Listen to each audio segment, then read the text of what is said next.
প্রথমে আপনার আগের কলটি খুলে নেবেন, তারপর নতুন কলটিকে এভাবে নাটটা টাইট করে থ্রেড টেপ মেরে দিবেন। থ্রেড টেপ মারার পর নতুন কলটা এই পাইপে লাগিয়ে দিবেন। এমন একটি বোর্ড থাকতে হবে, বোর্ড না থাকলে লাগিয়ে নেবেন। এভাবে তার টেনে এই সার্কিটের সাথে তারের জয়েন্টটা দিতে হবে। এই যে দেখেন জয়েন্টটা নিউট্রাল ফেস, সার্কিট ব্রেকারের নিচে জয়েন্টটা দিয়ে দিবেন। মনে রাখবেন তার যেন 70-76 হয়, মোটা তার 70-76 তার দিয়ে ফিটিং করবেন। আর বোর্ডটা যেন হেভি হয়। এই যে বোর্ডটা 15 অ্যাম্পিয়ারের বোর্ড।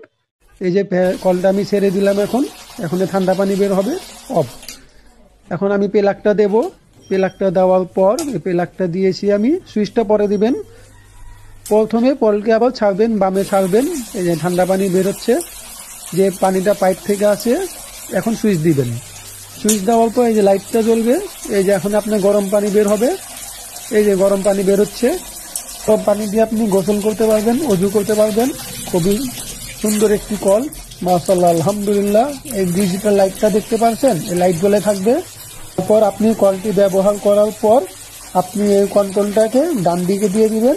দেওয়ার পরে কলটি বন্ধ হয়ে যাবে। তারপর সুইচটিকে বন্ধ করে দিবেন, ইনশাআল্লাহ।